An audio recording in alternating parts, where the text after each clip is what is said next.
Il est des instants où le monde semble s'arrêter, où le vent porte les échos de nations oubliées, et où la terre pleure en silence, comme si elle portait sur elle les fautes des hommes. Le Soudan fait partie de ces terres que l'histoire a trop souvent traversées sans s'y attarder, comme si sa souffrance faisait partie du décor du monde. Mais chaque larme versée, chaque cri étouffé, est entendu par celui qui n'oublie rien. Et lorsque les peuples gémissent sous l'injustice, c'est souvent là que se réveille la conscience des croyants. Car le mal ne triomphe que lorsque les cœurs justes se taisent. Ce récit n'est pas un simple appel à la pitié, c'est un miroir dans lequel chacun de nous doit se regarder. Car le Soudan n'est pas seulement une nation blessée, il est le reflet de ce que devient l'humanité quand elle s'éloigne d'Allah, quand elle oublie que chaque vie est sacrée, que chaque âme a une valeur infinie. Le Coran nous rappelle « Celui qui tue une seule âme sans raison, c'est comme s'il avait tué l'humanité tout entière. Et celui qui en sauve une, c'est comme s'il avait sauvé l'humanité tout entière. » Sourate Al-Maïda 5.32. Alors ouvrons nos cœurs, écoutons ce que la douleur du Soudan cherche à nous enseigner. Car peut-être qu'à travers leurs épreuves, Allah nous parle pour raviver en nous la flamme de la justice et rappeler que la foi véritable ne se prouve pas dans les mots, mais dans la compassion que l'on porte aux autres. Il est des nuits où la terre elle-même semble pleurer.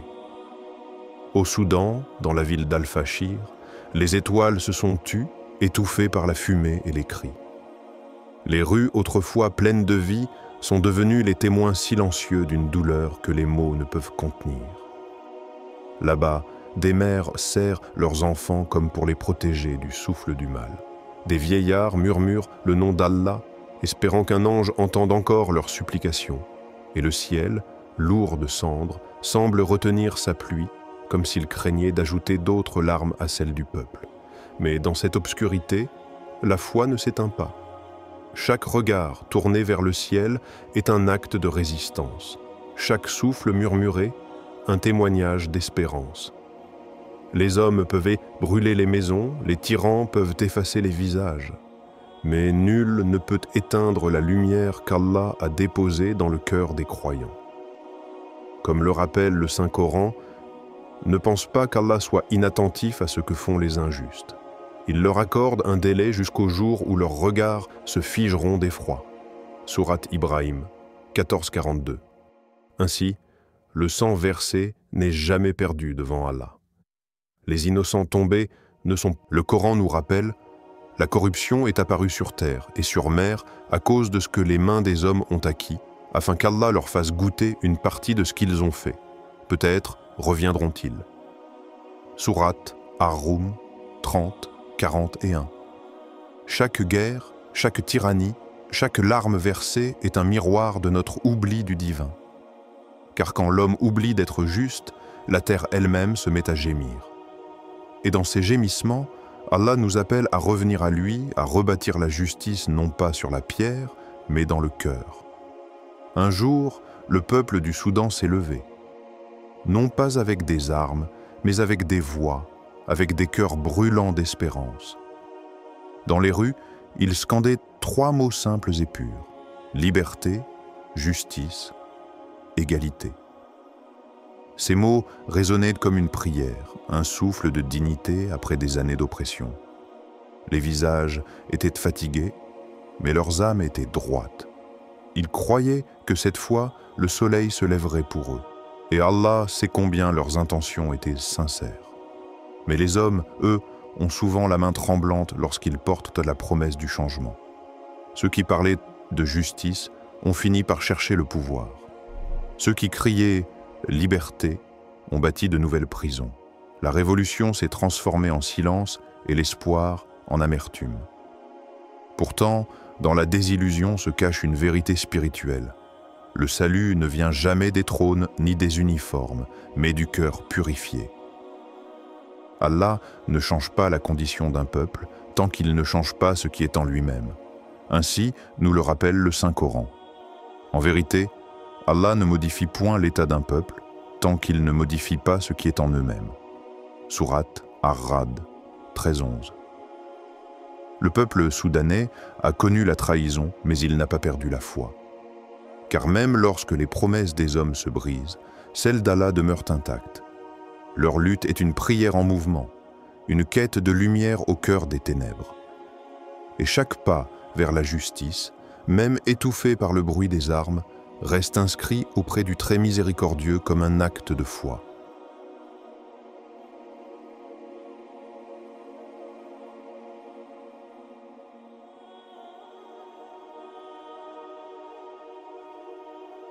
À El Fasher, la vie s'est arrêtée, mais les cœurs n'ont pas cessé de battre. Des mois durant, la ville a été cernée par la faim, la peur et le silence du monde. Les rues sont devenues des prières figées, les maisons des refuges de larmes. Les habitants ont tenu bon, non par la force des armes, mais par la force de la foi, cette lumière qu'aucun siège ne peut éteindre. Ils ont partagé le peu qu'ils avaient, un morceau de pain, une gorgée d'eau, un verset récité à voix basse. Là où la guerre cherchait à diviser, la foi les unissait. Des mères transformaient la douleur en invocation et des enfants apprenaient à sourire malgré le tonnerre des bombes. Ils n'attendaient pas la victoire des hommes, mais le secours d'Allah. Car celui qui croit sait que même dans la détresse, Allah est plus proche que la veine jugulaire. Les bourreaux ont envahi la ville, croyant éteindre l'espérance. Mais comment tuer une lumière que le ciel lui-même protège?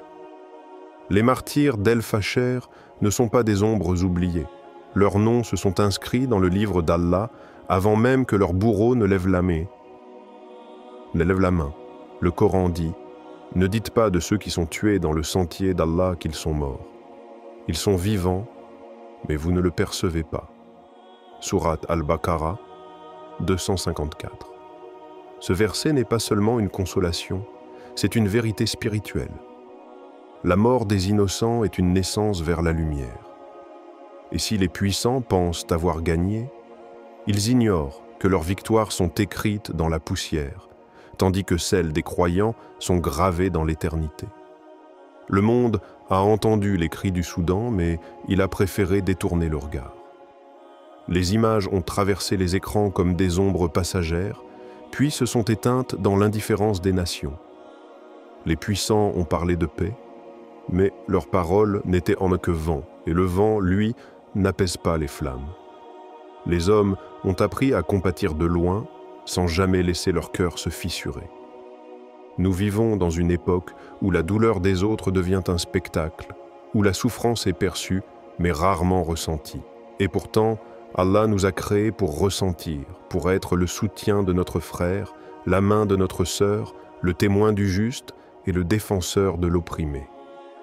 Ce silence n'est pas seulement celui des nations, c'est celui de nos âmes endormies, de nos langues qui ne prient plus pour les autres, de nos mains qui ne se lèvent plus pour donner, et de nos cœurs qui se sont habitués à la douleur du monde. Le Coran nous rappelle avec force « Et qu'avez-vous à ne pas combattre dans le sentier d'Allah ?» Et pour les faibles, hommes, femmes et enfants, qui disent « Seigneur, fais-nous sortir de cette cité dont les gens sont injustes, et assigne-nous de ta part un protecteur, assigne-nous de ta part un secoureur. » Sourate An-Nisa 4, 75. Ces mots sont un miroir. Ils nous demandent « Où sommes-nous quand nos frères crient? Sommes-nous du côté du silence ou du côté du secours ?» Le croyant ne peut rester spectateur du mal, car celui qui se tait devant l'injustice devient complice de son écho. Et ce n'est qu'en redonnant une voix à la douleur des autres que l'on redonne un cœur vivant à l'humanité. Il y a des vérités que le monde préfère cacher sous des promesses vides. Des mains se serrent d'âme dans l'ombre, pendant que des peuples s'effondrent dans la lumière crue de la souffrance.